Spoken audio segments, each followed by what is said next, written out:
Hey hello, balik lagi di channel Spoiler Moon dan kita akan lanjutkan lagi kisah hidup Tuan Muda Yun. Di part sebelumnya, Yun Xiao dan rombongan dari keluarga Shuai melakukan pencarian pada peninggalan seorang ahli di masa lalu. Dalam perjalanan itu, Yun Xiao sudah menemukan sebuah petunjuk dan mungkin ini menjadi salah satu tanda-tanda untuk menuju ke lokasi peninggalan itu. Jadi langsung saja kita sambung kisah hidup Tuan Muda Yun di part 101. Melihat bukti dari perkataan Yun Xiao, wajah Shuai Junwei berubah drastis. Jika spekulasi Yun Xiao benar, maka rahasia tempat ini kemungkinan besar akan mengguncang dunia. Orang-orang dari keluarga Shuai yang lain pun kini terdiam. Mereka kemudian kembali menyisir tempat itu mengikuti Shuai Junwei. Setelah beberapa jam, pemandangan di depan mereka mulai berubah. Tanah berwarna kuning kini berangsur-angsur berubah menjadi merah, seolah-olah seluruh dunia terbakar oleh lautan api. Tuan Junwei, berapa jauh lagi kita akan pergi? Kata Yun Xiao tiba-tiba. Shuai Junwei mengeluarkan sebuah plat petunjuk waktu dan menelitinya sejenak. Sekitar 9.000 li lagi, kita seharusnya sudah memasuki wilayah luar. Mendengar itu Yun Xiao mengerutkan kening. Wilayah luar? Apa maksudmu pengintaian yang kalian lakukan bahkan tidak memasuki bagian dalamnya? Shuai Junwei tersenyum pahit. Dia berkata, pada awalnya, keluarga-keluarga berpengaruh di kedua kota hanya ingin mengetahui situasi dari tempat ini. Kami mengirimkan orang-orang untuk menyelidikinya sebanyak 3 kali. Kali pertama, keluarga Wei dari kota Nagabumi bertindak sendiri. Kali kedua, keluarga Xin, keluarga Wei dan keluarga Du dari kota Nagabumi ikut bergabung. Tapi pada ekspedisi kedua, semua orang yang dikirimkan tewas. Kelopak mata Yun Xiao berkedut. Semuanya tewas. Shuai Junwei pun mengangguk dengan wajah serius. Itulah sebabnya 2 kota dan 5 klan bergabung pada penyelidikan yang ketiga. Saat itu klan Shuai mengirimkan tetua Shuai Sanli, seorang martial Sovereign bintang 4, bersama dengan 4 ahli yang lain. Total dalam ekspedisi itu ada lebih dari 30 orang yang ikut. Di antara mereka ada 9 martial Sovereign. Tetapi setelah ekspedisi selesai, hanya ada 4 orang yang berhasil selamat dan kembali. Mendengar itu mata Yun Xiao menyipit. Dan pada ekspedisi ketiga itu pun tidak ada satupun dari mereka yang memasuki wilayah terdalam. Bagaimana mereka bisa mati? Apakah mereka terkena pembatas? Seseorang dari keluarga Shuai berkata, "Pembatas? Kenapa harus pembatas? Bukankah lebih masuk akal kalau mereka dibunuh oleh binatang iblis? Seperti yang bisa kau lihat, ki spiritual di sini sangatlah tipis. Bahkan pembatas terkuat pun pasti sudah menjadi debu setelah ribuan tahun." Yun Xiao menatap orang itu dengan tatapan dingin. Dia berkata, "Bahkan babi sepertimu tahu bahwa ki spiritual di sini sangatlah tipis. Lalu menurutmu, apakah mungkin ada binatang iblis yang lebih bodoh darimu yang mau tinggal di tempat seperti ini untuk berkultivasi?" Mendengar itu, wajah laki-laki dari keluarga Shuai itu membeku.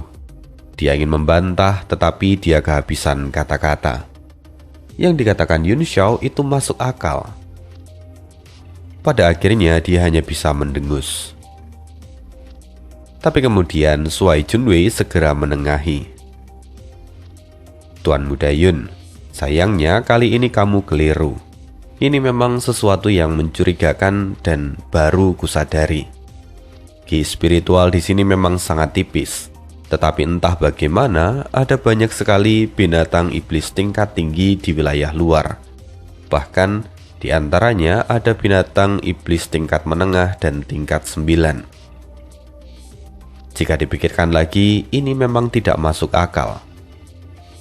Yun Xiao pun perlahan mengangguk. Kalau memang begitu, maka ini semua semakin menarik. Kita hampir sampai.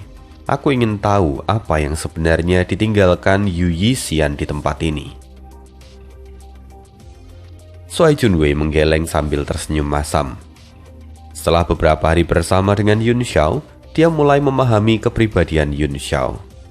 Kegilaan Yun Xiao sungguh di luar nalar, seolah tak ada suatu apapun yang bisa membuatnya merasa gentar. Di balik tatapannya yang tenang, tersembunyi gejolak yang bahkan membuat seorang Suai Junwei merasa tertekan. Tak lama kemudian, mereka pun akhirnya tiba di lokasi yang tercatat pada astrolab mereka. Mereka berhenti di udara dan menatap ke depan. Di hadapan mereka terbentang dataran yang luas tanpa batas.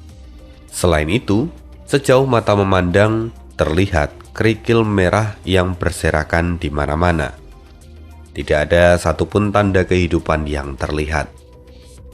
Indra ilahi Yun Xiao menyapu sekitar. Dia segera menyadari ada sesuatu yang tidak beres dengan ruang di depan mereka. Dia tahu bahwa ada bahaya tersembunyi yang sedang mengintai. Lalu dia mengangkat jarinya menunjuk ke depan. Seberkas cahaya melesat keluar, kemudian menghilang seketika di kejauhan. Suai Junwei dengan suara berat lalu berkata, "Ruang di sekitar sini sangatlah kacau. Begitu kita masuk, apapun bisa saja terjadi. Jadi, ayo kita tunggu yang lain di sini." Yun Xiao pun mengangguk. Tatapannya kemudian beralih ke salah satu titik yang ada di langit. Dia berkata, "Keluarlah, tunjukkan dirimu." Suai Junwei dan yang lain pun terkejut. Mereka segera menoleh ke arah yang dilihat Yun Xiao. Lalu sesaat kemudian, ruang di tempat itu mulai berfluktuasi. Beberapa sosok perlahan muncul di udara. Mereka mengenakan jubah berwarna hijau yang identik. Tampaknya mereka semua dari klan yang sama. Saat ini wajah mereka terlihat terkejut karena penyamaran mereka dapat ditemukan dengan mudah oleh Yun Xiao. Sementara itu, melihat mereka, Suai Junwei menatap dengan tatapan tajam. "Oh, rupanya keluarga Wei dari kota Naga Bumi telah datang. Kenapa kalian bersembunyi di kehampaan? Apakah kalian sedang merencanakan sesuatu?" Mendengar itu, pemimpin dari keluarga Wei, yaitu Wei Dongyang, tersenyum tipis. "Tuan Junwei pasti sedang bercanda. Tentu kami tidak merencanakan apapun." Setelah mengatakan itu, tatapannya kemudian tertuju pada Yun Xiao. Dia mengamatinya dengan seksama dan ekspresinya sedikit berubah. Bagaimanapun Yun Xiao memang masih sangat muda, tetapi dia telah menjadi seorang martial sovereign. Wei Dongyang menatap Yun Xiao beberapa kali sebelum kemudian bertanya, "Adik kecil ini terlihat asing. Bagaimana kamu bisa mengetahui bahwa kami sedang bersembunyi di dalam kehampaan?" Dengan acuh tak acuh Yun Xiao menjawab, "Apakah menurutmu penyembunyianmu benar-benar sempurna? Aku bahkan bisa menemukan kalian hanya dengan menggunakan indera ilahiku." Seorang laki-laki dari keluarga Wei mendengus, "Kau pasti bercanda. Kami menggunakan artefak penyembunyian tingkat tinggi. Tak seorang pun dapat mendeteksi kami tanpa indera ilahi dari seorang alkemis tingkat 9. Jangan-jangan kau adalah alkemis tingkat 9? Dengan santai Yun Xiao menjawab, "Terlepas dari apakah aku adalah alkemis tingkat 9 atau bukan, kalian rela menggunakan artefak penyembunyian tingkat tinggi untuk menutupi area yang begitu luas hanya untuk bersembunyi dari orang lain. Niat kalian benar-benar mencurigakan." Ekspresi Suai Junwei pun ikut berubah. Dia menatap keluarga Wei dengan tatapan dingin. Benar yang dikatakannya. Saudara Dongyang, bisakah kau menjelaskan ini? Wei Dongyang menatap Yun Xiao dengan penuh arti, lalu perlahan tersenyum tipis. Ah, kalian terlalu curiga. Tempat ini berbahaya seperti yang kalian tahu. Hanya demi keselamatan kami bersembunyi di kehampaan. Saat kami melihat kalian datang, kami berniat untuk segera keluar dan menyapa kalian. Jelas sekali bahwa penjelasan itu terdengar mengada-ada. Namun, karena mereka tidak berniat mengatakan lebih jauh, maka keluarga Shuai pun tidak bisa memaksa. Ekspresi Shuai Junwei tampak dingin. Jelas dia tidak percaya dengan semua kata-kata itu. Meski mereka telah berjanji untuk bekerja sama menjelajahi tempat ini, masing-masing dari mereka tetap menyimpan perhitungan mereka sendiri. Terlebih, keluarga Wei adalah pihak pertama yang menemukan wilayah ini, dan tentunya mereka memiliki informasi yang paling lengkap. Wei Dongyang melihat sikap tidak percaya dari Shuai Junwei. Kemudian dia tersenyum tipis dan tidak lagi melanjutkan pembahasan itu. Dia segera mengalihkan pembicaraan. Dalam 2 hari terakhir, ada kabar mengejutkan dari kota Lembah Naga. Konon, Tuan Junwei dan Tuan muda kedua keluarga Xin memperebutkan seorang pelayan dan akhirnya pertarungan besar terjadi. Dikatakan juga bahwa keluarga Shuai memusnahkan keluarga Xin. Apakah kabar ini memang benar? Wajah Shuai Junwei menjadi gelap. Rumor tetaplah rumor. Aku tidak menyangka kalau saudara Dongyang akan mempercayai rumor. Apakah kamu sungguh meremehkanku? Mendengar itu, Wei Dongyang tertawa. Tentu saja aku tidak mempercayai rumor seperti itu. Namun dari yang kulihat, tampaknya berita tentang kehancuran keluarga Xin itu sepertinya benar. Wei Dongyang sengaja memancing Shuai Junwei untuk melihat perubahan ekspresinya. Lalu Shuai Junwei dengan santai tertawa. Masalah dari kota Lembah Naga akan menjadi masalah kami dan tentu akan kami tangani sendiri. Saudara Dongyang terlalu ingin tahu dan terlalu banyak ikut campur. Itu bukanlah sikap yang baik. Wei Dongyang mengumpat dalam hati, tetapi di permukaan dia tetap tersenyum. Tuan Junwei memang benar. Dari kelihatannya, keluarga Xin tidak akan ikut dalam operasi gabungan ini. Maka tidak masalah. Shuai Junwei tidak menjawab sama sekali. Sikapnya yang diam seakan membenarkan dugaan dari Wei Dongyang bahwa keluarga Xin memang telah hancur. Setelah itu Wei Dongyang menunjuk ke arah depan. Wilayah ini tampaknya semakin tidak stabil setelah beberapa kali penjelajahan. Dulu sulit untuk menemukan keanehan apapun, tetapi sekarang hanya dengan memperhatikannya lebih dalam, kita bisa menemukan distorsi dari ruang. Kali ini kita harus masuk lebih dalam dan menyelidikinya dengan menyeluruh. Shuai Junwei pun lalu berkata, pada kesempatan kali ini, hampir semua ahli dari kedua kota telah dikerahkan. Maka kita pasti bisa memasuki wilayah dalam. Keluarga Shuai yang paling memahami tempat ini, maka aku harap saudara Dongyang akan berbagi informasi yang lebih berguna. Mendengar itu Wei Dongyang tertawa. Saudara Junwei terlalu berlebihan. Kami telah mengungkapkan semua yang kami tahu kepada kalian. Mendengar itu Shuai Junwei mendengus. Dia jelas tidak mempercayai kata-kata itu. Lalu dia berkata, kalau memang begitu, kenapa hanya kedua keluarga kita saja yang ada di sini? Di mana keluarga Du dan keluarga Xin? Wei Dongyang menjawab sambil tersenyum. Mereka menginginkan kesuksesan yang lebih cepat, maka mereka tidak mendengarkan saranku dan sudah masuk duluan. Mendengar itu tubuh Shuai Junwei bergetar. Bukankah kita sudah sepakat untuk menjelajahi tempat ini bersama? Kenapa mereka masuk lebih dulu? Wei Dongyang tertawa kecil. Mungkin karena mereka merasa bahwa kekuatan mereka sudah lebih dari cukup dan tidak ingin bekerja sama dengan kita. Mendengar itu, ekspresi Swai Junwei menjadi rumit. Wei Dongyang lalu melanjutkan. Dari sikap saudara Junwei, kurasa memang tidak akan ada orang dari keluarga Xin yang datang hari ini.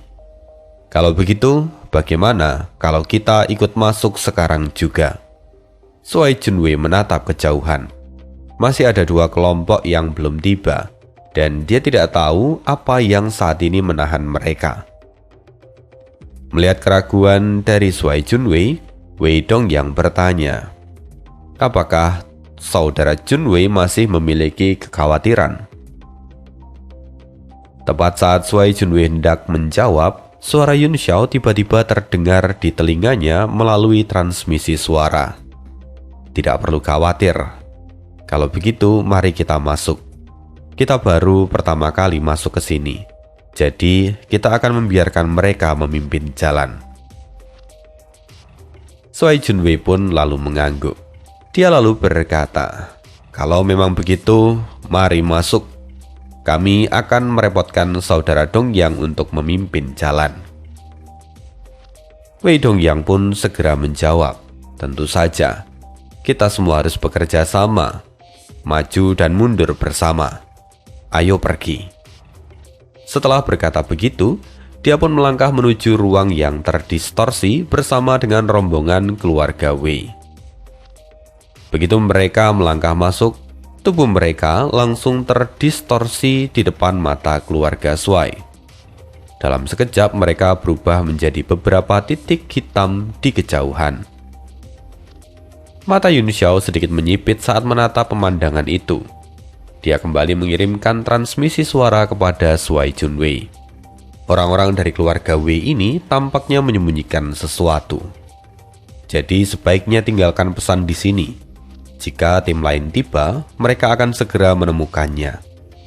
Kalau benar-benar terjadi masalah, kita bisa berkoordinasi dari dalam dan luar. Setidaknya, kita tidak akan berada di dalam posisi yang pasif. Hati Swai Junwei sedikit mencelos. Dia menyadari bahwa perjalanan ini tidak akan mudah. Akhirnya, dia pun mengangguk dan setuju. Swai Junwei melangkah maju dan membentuk beberapa segel mantra. Cahaya keemasan membentuk sebuah susunan kecil yang perlahan menghilang di dalam kehampaan. Dia kemudian berkata, selama kelompok lain tiba di sini, mereka akan menemukan pesan yang kutinggalkan. Tuan Muda Yun Xiao, ayo kita masuk. Segera kelompok mereka pun melangkah memasuki wilayah yang ada di depan mereka. Ruang di sekitar bergetar pelan. Dan dalam sekejap mereka menyadari bahwa posisi mereka telah berpindah ribuan meter dari titik awal. Rombongan keluarga Wei pun sudah menunggu tidak jauh di depan mereka. Swai Junwei berkata dengan suara berat, Saudara Dongyang, setelah memasuki daerah ini, aku merasa seolah terputus dari dunia luar. Rasanya di sini sangatlah berbahaya. Aku penasaran kemana perginya keluarga Du dan Qin. Wei Dongyang tertawa kecil. Benar sekali, tempat ini memang berbahaya. Mereka seharusnya sudah masuk jauh ke dalam. Dari sini, beberapa ribu li ke depan masih dianggap sebagai wilayah luar. Maka kalian harus selalu waspada. Tiba-tiba salah seorang anggota keluarga Wei berkata, tadi sudah kukatakan bahwa ini berbahaya. Ternyata benar-benar ada di sini. Hati semua orang bergetar saat mereka menatap ke depan. Terlihat seekor serigala liar setinggi setengah tubuh manusia. Dia berdiri sekitar 100 meter dari mereka. Bulu hitam dan putih di tubuh mereka membentuk pola aneh. Sementara, sepasang mata memancarkan cahaya hijau yang dingin, seolah sedang mengamati setiap gerakan dari mereka. Yun Xiao pun menyebarkan indera ilahinya. Aura ganas langsung terpancar dari tubuh serigala itu. Dia tampak tidak senang. Serigala itu adalah binatang iblis tingkat 8. Tidak heran kalau para ahli dari gelombang kedua tewas ketika sampai di sini. Dengan keberadaan mereka di sini, bukan tidak mungkin kalau di dalam sana memang ada lebih banyak binatang buas tingkat 9 yang sedang menunggu. Tapi anehnya, sekali lagi, ki spiritual di tempat ini sangat tipis. Jadi, kenapa monster-monster ini bisa hidup di tempat seperti ini? Mata Yun Xiao menyempit. Pupil matanya perlahan berubah menjadi mata iblis bulan darah. Kekuatan matanya lalu menyebar ketika ia menatap ke depan. Kemudian tubuh dari serigala liar itu mendadak bergetar hebat. Dia mengeluarkan lolongan rendah lalu kemudian melompat mundur beberapa meter. Tubuhnya merunduk. Dia siap menyerang kapan saja. Tatapannya penuh dengan kewaspadaan. Yun Xiao semakin curiga. Dengan kekuatan mata iblis bulannya, dia dapat menembus segala ilusi. Dan dia bisa melihat bahwa serigala itu memang nyata dan bukan ilusi. Cahaya hijau di mata serigala itu semakin terang. Dia mengeram beberapa kali, kemudian tiba-tiba berbalik dan melarikan diri. Dalam beberapa kedipan, tubuhnya menghilang dari pandangan semua orang. Tentu semua orang kemudian terkejut. Kenapa dia kabur? Seseorang dari keluarga Wei pun tampak bingung. Menurut penyelidikan kami sebelumnya, para binatang iblis di sini sama sekali tidak takut akan manusia. Bahkan, jika tidak menyerang, mereka hanya akan mengawasi dari kejauhan. Tidak pernah mereka berperilaku seperti ini. Anggota keluarga Wei yang baru bicara itu bernama Wei Qiren. Dia adalah salah satu orang yang pernah menyelidiki tempat ini sebelumnya. Kini ekspresinya benar-benar tampak kebingungan. Suai Junwei sendiri kini menatapnya dengan tatapan dingin. Oh, benarkah begitu? Kenapa keluarga Suai tidak mengatakan informasi seperti ini sebelumnya? Saudara Dongyang, apakah ini yang disebut dengan berbagi informasi?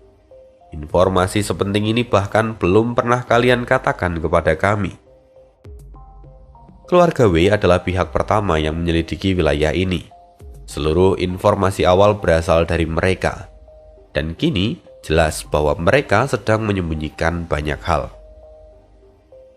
Ekspresi Suai Junwei menjadi semakin buruk. Wei Dongyang tertawa ringan dan kemudian berkata, "Saudara Junwei terlalu curiga. Informasi macam apa ini? Tempat ini terpencil dan binatang iblis jarang melihat manusia. Wajar kalau mereka tidak takut. Sementara serigala yang tadi, mungkin dia terintimidasi oleh tekanan dari saudara Junwei." Mendengar itu, Suai Junwei mendengus. Dia sama sekali tidak mempercayai kata-kata itu, dan dia kini menjadi semakin waspada. Dari semua orang yang ada di sana, hanya Yun Xiao yang mengetahui kebenarannya. Serigala itu merasakan kekuatan dari mata iblis bulan miliknya. Dan itu adalah sebab kenapa dia melarikan diri. Binatang iblis mungkin memiliki kecerdasan yang rendah, tetapi insting dan kepekaan mereka jauh melampaui manusia, terutama binatang iblis dari jenis anjing. Indera dan persepsi mereka sangatlah tajam. Hal ini menjelaskan semuanya. Dan setelah itu, sepanjang perjalanan mereka terus bertemu dengan berbagai binatang iblis. Dari waktu ke waktu, monster-monster itu muncul di tanah ataupun di kejauhan. Namun tidak satu pun dari mereka yang menyerang. Mereka hanya mengawasi dari jauh. Bahkan ada yang berjalan angkuh melintasi mereka, seolah sama sekali tidak peduli dengan mereka. Setelah menempuh ribuan li, Suai Junwei berkata, "Saudara Dongyang, kita telah melihat banyak binatang iblis di sepanjang jalan, tetapi tidak satupun dari mereka yang terlihat agresif. Mereka tidak seberbahaya yang kubayangkan. Lantas di mana binatang iblis tingkat 9 yang konon menyerang sebelumnya?" Ekspresi Wei Dongyang pun berubah serius. Ini memang aneh. Mungkinkah keluarga Du dan keluarga Qin telah melenyapkan mereka? Tetapi jika iya, seharusnya ada jejak pertempuran. Tapi sepanjang perjalanan, kita tidak melihat tanda-tanda apapun. Tiba-tiba, Wei Qiren berteriak dengan kaget. Angin hitam itu berbahaya. Semua orang menoleh. Di atas kerikil merah, sebuah pusaran angin hitam tiba-tiba muncul dan melaju dengan kecepatan yang tinggi. Lalu di kejauhan terlihat seekor binatang iblis raksasa mirip kalajengking yang sedang merayap di tanah. Saat angin hitam itu mendekat, kalajengking itu mendadak berlari kencang. Namun karena pusaran angin itu bergerak jauh lebih cepat, dalam sekejap dia menyapu langit dan menelan kalajengking raksasa itu. Dalam waktu yang singkat, tubuh binatang iblis itu pun menghilang tanpa jejak, seolah dia tidak pernah ada. Dan setelah angin hitam itu menyapu kalajengking raksasa itu, pusaran itu terus melaju sejajar sejauh beberapa ratus meter sebelum pada akhirnya menghilang. Apa sebenarnya yang terjadi di sini? Bagaimana dengan kalajengking raksasa itu? Keringat dingin mulai mengucur di dahi Shuai Junwei. Peristiwa ini benar-benar aneh. Kalajengking raksasa itu jelas-jelas memiliki kekuatan dari puncak peringkat 8. Namun, dia lenyap begitu saja seolah tertiup oleh angin. Wajah Wei Dongyang pun tampak pucat. Itu adalah angin hitam, bahaya yang paling umum sekaligus paling mematikan di wilayah ini. Di dalamnya terkandung kekuatan ruang. Apapun yang disentuhnya akan menghilang tanpa jejak. Wei Qiren menjilat bibirnya dan berkata dengan suara berat. Sedikit ralat dari saya. Sebenarnya yang paling berbahaya bukanlah angin hitam itu. Karena yang lebih berbahaya dan mematikan adalah binatang iblis merah yang bercampur dengan pasir di bawah itu. Mereka dapat mengacaukan indera ilahi, sehingga hampir mustahil untuk membedakannya. Sedikit saja kita lengah, maka kita bisa terbunuh. Yun Xiao tiba-tiba mengulurkan tangannya. Lalu sebuah batu pasir merah seukuran kepalan tangan di tanah terangkat dan melayang ke telapak tangannya. Dia mengepalkan kelima jarinya tanpa menyentuh batu itu, menahannya dengan Ki Kaisar lalu berkata, apakah binatang iblis ini yang kau maksud? Ekspresi Wei Qiren langsung berubah. Benar, itu dia. Bagaimana mungkin kau bisa menemukannya? Semua orang pun terkejut. Saat Yun Xiao menariknya dari tanah, mereka mengira bahwa itu hanya batu biasa. Bahkan setelah dipindai dengan indera ilahi, benda itu tampak tak berbeda dari kerikil merah yang lain. Tapi kini, ketika mereka mengamatinya dengan mata telanjang, batu itu tampak bergerak perlahan dan memancarkan cahaya merah yang samar. Seolah-olah dia sedang berusaha melarikan diri dari kendali Yun Xiao. Wajah Wei Qiren dipenuhi ketakutan. Binatang iblis ini adalah salah satu dari sedikit yang benar-benar menyerang manusia. Dia sangat sulit untuk dihadapi. Dia memiliki tubuh seperti abadi. Sekalipun dihancurkan, dia bisa pulih kembali. Yun Xiao tampak mengerutkan kening. Dia juga merasakan bahwa makhluk ini masih satu garis keturunan dengan binatang buas batu. Artinya masih kerabat jauh dengan Little King Kong. Meskipun merupakan cabang yang sangat jauh, namun kemampuan regenerasinya hampir sama kuatnya dengan leluhurnya itu. Lalu Yun Xiao bertanya, jadi makhluk ini bersifat agresif? Wei Qiren mengangguk dengan cepat. Benar, setiap kali benda ini muncul selalu ada korban dari pihak kami. Sulit sekali untuk dilawan, mustahil dideteksi dengan akal sehat, dan hampir tidak mungkin ditemukan di hamparan tanah luas seperti ini. Mata Yun Xiao berkilat. Dia segera mengayunkan tangan kanannya. Sinar cahaya melesat ke udara dan kemudian sebuah senjata tingkat tinggi pun muncul. Itu adalah payung asal milik Xin Zhouren. Pada pertempuran sebelumnya, payung itu terkoyak oleh diagram pedang dan hanya menyisakan kerangkanya saja. Tapi setelah disimpan dan diperbaiki oleh Yuan Gaohan di dalam monumen dewa, kini payung asal telah kembali ke wujud sempurnanya.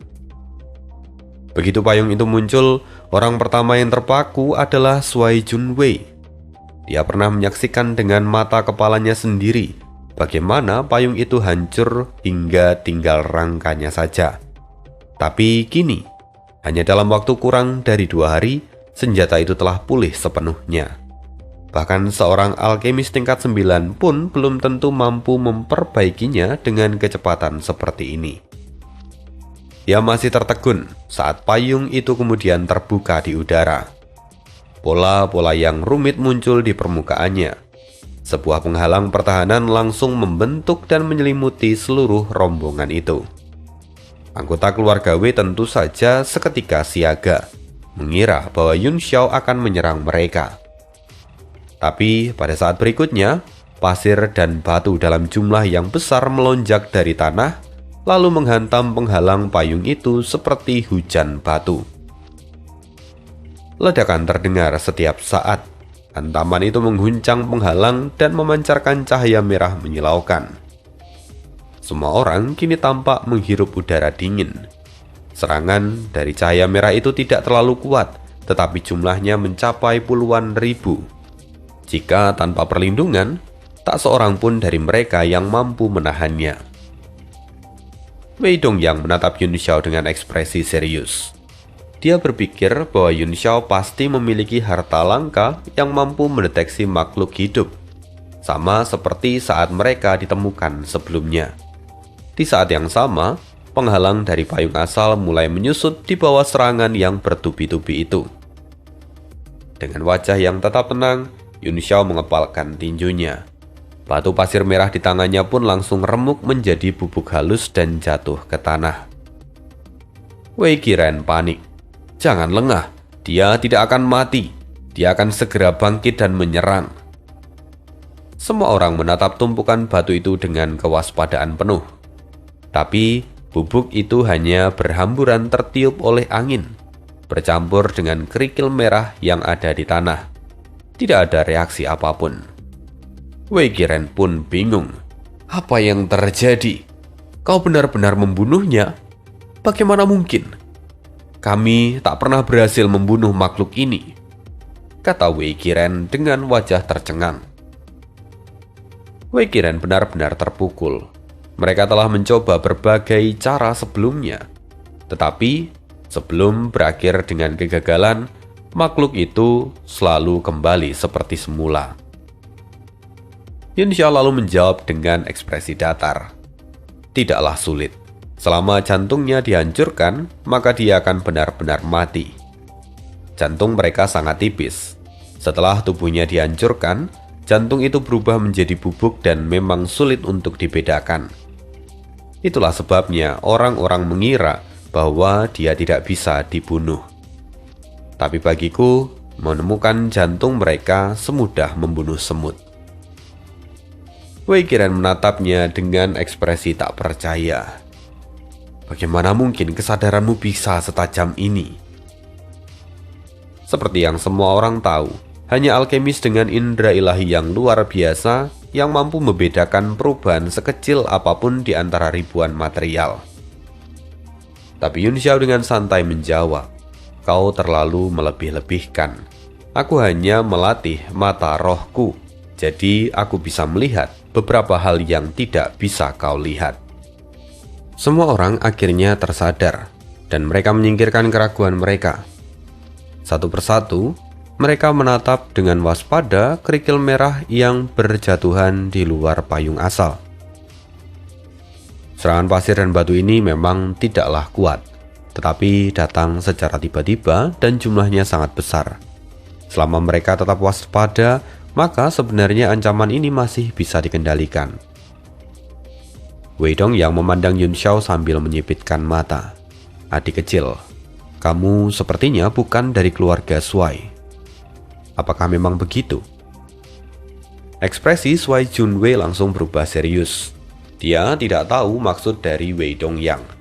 Tetapi dia yakin pertanyaan itu tidak membawa niat baik. Yun Xiao menjawab datar, "Aku adalah tetua tamu dari keluarga Shuai. Aku datang bersama dengan mereka." Wei Dongyang mengangkat alisnya dan bertanya, "Tetua tamu? Sejauh yang ku ketahui, keluarga Shuai tidak memiliki tetua tamu seperti dirimu." Yun Xiao mencibir dan menoleh ke arah Shuai Junwei. "Tuan Junwei, apakah keluarga Shuai perlu melapor kepada kepala keluarga Wei di kota Naga Bumi setiap kali menerima tetua tamu?" Shuai Junwei langsung mendengus, "Tentu saja tidak." Lalu Yun Xiao bertanya dengan dingin, "Jadi, Tuan Dongyang, apakah menurutmu itu memang diperlukan?" Hati Wei Dongyang pun bergetar, keringat dingin mengalir di punggungnya. Dia berkata, "Adik kecil ini pasti bercanda." Dengan segera dia mengganti topik. "Tunggu sebentar. Payung ini terlihat mirip dengan payung asal milik Xin Zhouren. Kelihatannya hampir sama persis. Apa aku salah?" Wajah Yun Xiao pun tampak serius dan dia berkata, "Wei Dongyang, kita sedang menghadapi bahaya besar di sini. Sebagai kepala keluarga Wei, bukannya memikirkan cara untuk menembus rintangan ini, kau justru terus bertanya ini dan itu. Sekarang aku ingin bertanya padamu, hei Tuan Dongyang, apakah kita masih mau bekerja sama atau tidak? Kalau tidak, maka aku akan segera menyingkirkan payung ini dan keluarga Shuai akan berpisah dengan keluarga Wei di sini." Aura tajam terpancar deras dari tubuh Yun Xiao. Orang-orang dari keluarga Shuai langsung menatap Wei Dongyang dengan ekspresi dingin penuh tekanan. Shuai Junwei pun tampak murka di wajahnya, tetapi di dalam hati dia bersorak gembira. Dia tak menyangka kalau Yun Xiao bisa menusuk tepat ke titik terlemah dari Wei Dongyang. Kini wajah Wei Dongyang menjadi gelap. Baru sekarang dia menyadari bahwa lidah dari Yun Xiao lebih tajam daripada pedang. Dia segera menarik nafas dalam dan berkata, "Tentu saja kita harus bekerja sama. Aku ingin tahu berapa lama payung kecil ini bisa bertahan." Yun Xiao menjawab, "Saat ini aku sedang terluka. Ki primordialku sedang tidak stabil. Aku khawatir payung ini hanya akan bertahan kurang dari 10 menit. Wei Dongyang segera menyeka keringat di dahinya. Dia berkata, "Baiklah, kalau begitu singkirkan payung itu. Aku akan menggunakan teknik rahasia untuk membuka jalan. Selama kita melewati hamparan kerikil merah ini, di depan sana kita akan sampai di bukit yang tandus." "Baiklah, kalau itu yang kau minta." Yun Xiao segera membentuk segel di tangannya, dan payung itu kemudian menutup lalu terbang kembali ke tangannya. Dalam sekejap, gelombang pasir dan kerikil yang mengerikan itu langsung menghantam dari segala arah. Tentu semua orang langsung panik. "Apa-apaan ini? Aku menyuruhmu menutup payung itu, tapi bukan menjatuhkan kami dalam kematian," kata Wei Dongyang. Keringat dingin kini mengucur deras dari dahi semua orang. Mereka buru-buru mengerahkan ki primordial untuk membentuk penghalang di sekitar tubuh mereka masing-masing. Mereka mencoba menahan hujan kerikil yang mengamuk itu. Kini wajah mereka pucat pasi. Jika bukan karena situasi yang genting, mereka pasti sudah akan menampar Yun Xiao. Wei Dongyang tahu bahwa Yun Xiao sengaja melakukan ini, tetapi dia tidak punya waktu untuk mempermasalahkannya. Dengan teriakan keras, ki primordialnya meledak keluar. Gelombang energi menghantam pasir di sekitar, memaksa mereka mundur. Pada saat yang sama, dia mengayunkan tangannya. Sebuah penggaris giok biru muncul di udara. Cahaya hijau memancar dan penggaris itu berubah menjadi jembatan panjang yang membentang sampai kejauhan. "Ayo pergi," kata Wei Dongyang yang langsung melompat ke arah jembatan itu. Cahaya hijau di penggaris giok terus menyusut seiring pergerakannya, sementara lautan pasir mengejarnya dari belakang dengan kecepatan yang mengerikan. Hati semua orang pun bergetar. Mereka mengerahkan seluruh kekuatan lalu menembus badai pasir itu dan melompat ke atas jembatan giok dan menyusul Wei Dongyang. Tapi pada saat itu, pasir dan kerikil yang menutupi langit dan bumi mulai berkumpul menjadi dua raksasa setinggi lebih dari 100 kaki. Salah satu dari mereka maju dan mengejar jembatan giok, sementara yang lain meraung mengangkat tinjunya yang sebesar bukit. Lalu kemudian dia menghantamkan tinju itu ke arah rombongan yang masih tertinggal. Ledakan terjadi. Beberapa orang baru saja menginjak penggaris giok itu ketika tinju raksasa kerikil itu menghantam. Cahaya hijau pada penggaris giok itu langsung redup drastis. Tubuh orang-orang yang berdiri di atasnya terguncang hebat dan hampir jatuh. Wajah Wedong yang berubah pucat. Semua orang di atas penggaris giok itu adalah anggota dari keluarga Wei. Dia segera membentuk segel di udara dan menekannya ke tubuh penggaris itu. Simbol emas menyebar dari ujung jarinya dan kemudian menutupi seluruh permukaan penggaris. Seketika cahaya kemasan menyala terang dan menghantam raksasa kerikil itu. Tinju raksasa itu hancur di udara, tetapi dalam sekejap batu-batu itu kembali menyatu. Namun, di saat itu penggaris giok telah melesat ribuan meter ke depan. Para anggota keluarga Wei berhasil keluar dari wilayah yang berbahaya itu. Tapi di saat yang sama, Yun Xiao dan orang-orang dari keluarga Shuai masih tertinggal di belakang. Selain itu ada juga dua anggota dari keluarga Wei yang gagal naik ke atas penggaris giok. Kini wajah mereka tampak pucat pasi. Mereka terjebak di antara kepungan dua raksasa kerikil merah itu. Yang lebih mengerikan, tubuh raksasa-raksasa itu terus mengecil selama pertempuran. Batu-batu di permukaan pecah dan berubah menjadi makhluk-makhluk yang terpisah dan berterbangan di udara. Tekanan pun menjadi semakin berat. Weidong yang hanya peduli menyelamatkan dirinya sendiri. Sekarang semua ikuti aku. Shuai Junwei mendengus. Puluhan ribu sinar cahaya berkumpul di tangannya. Lalu sebuah bola besi raksasa terikat rantai muncul di udara. Dia mencengkeramnya dan mengayunkan ke depan. Bola besi itu melesat seperti meteor. Salah satu raksasa kerikil tertembus dadanya. Cahaya Ki Kaisar keemasan meledak, menghancurkan tubuhnya menjadi pecahan batu yang berhamburan ke segala arah. Shuai Junwei lalu melangkah maju, mendorong bola besi itu dan menerobos dengan kecepatan tinggi. Semua anggota keluarga Shuai pun bersorak dan segera mengikutinya. Shuai Junwei menoleh ke arah dua anggota keluarga Wei yang tertinggal. Kalian berdua tidak boleh ikut bersamaku. Tatapannya dingin penuh dengan ancaman.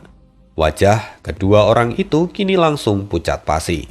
Tapi kemudian salah satu dari mereka memberanikan diri dan berkata, Tuan Junwei, kedua keluarga harus bekerja sama melewati masa yang sulit ini. Tapi salah seorang anggota dari keluarga Shuai berteriak, bekerja sama katamu? Apakah Weidong yang peduli pada hidup kita? Panggil saja dia kalau kau ingin diselamatkan. Mengabaikan mereka, Shuai Junwei menoleh ke arah Yun Xiao dan memberi isyarat. Yun Xiao mengangguk dan berkata, aku akan segera menyusul. Pergilah lebih dulu. Aku tepat berada di belakangmu. Shuai Junwei tertegun sejenak, tetapi dia tidak sempat bertanya. Dia kembali mengayunkan bola besinya dan kemudian ribuan sinar emas meledak dan menghancurkan kerikil merah yang datang dari segala arah. Mereka pun kemudian melangkah pergi. Sementara dua anggota keluarga Wei yang tertinggal mengikuti mereka dari kejauhan dengan wajah pucat. Mereka tidak berani terlalu dekat, tetapi juga tidak berani tertinggal terlalu jauh. Di antara semua orang hanya Yun Xiao yang paling tenang. Kerikil merah tampaknya enggan untuk mendekatinya. Makhluk-makhluk yang mencoba menyerangnya telah dihancurkan sebelumnya. Meskipun batu-batu ini tidaklah cerdas, tapi mereka tahu mencari keuntungan dan menghindari bahaya. Saat semua orang telah pergi, kerikil merah itu berhenti bergerak. Banyak yang mengepung Yun Xiao, tetapi tidak ada yang berani menyerang. Yun Xiao pun mendengus. Matanya berubah menjadi mata iblis bulan merah. Kekuatan matanya menyebar dan menyedot pasir batu itu ke dalam sebuah pusaran energi. Raksasa kerikil yang terakhir pun tertegun. Lalu Yun Xiao mengeluarkan monumen dewa. Dari sana, kekuatan dunia membentuk pusaran besar dan menyedot seluruh pasir merah itu. Raksasa itu mengeram dan mengangkat tinjunya hendak melawan. Tapi Yun Xiao dengan tenang berkata, teknik Helios Luna. Segera tubuh raksasa itu runtuh dan tersedot seluruhnya ke dalam monumen dewa. Tak lama kemudian, seluruh langit kembali menjadi bersih. Yun Xiao pun menarik monumen dewa ke dalam tubuhnya dan kembali berubah menjadi seberkas cahaya. Dia pun pergi menyusul yang lain. Sejak Little King Kong terluka oleh api es dari batu pelangi, Yun Xiao terus mencari cara untuk menyelamatkannya. Sebelumnya, dia telah memperoleh emas asal memori dari keluargamu yang dapat mempercepat pemulihan artefak tingkat 9. Lalu, kerikil merah ini jelas adalah salah satu spesies dari binatang buas batu, dan tentu memiliki nilai penelitian yang sangat besar. Dengan segera Yun Xiao memberikan perintah pada Yuan Gaohan untuk melakukan penelitian. Kemudian perjalanan pun dilanjutkan. Tak lama setelah itu Yun Xiao tiba di Gurun Kuning. Di sana semua orang telah menunggu. Dan kita akan lanjutkan lagi kisah hidup Tuan Muda Yun di part berikutnya. Terima kasih, see you again di next video. Bye.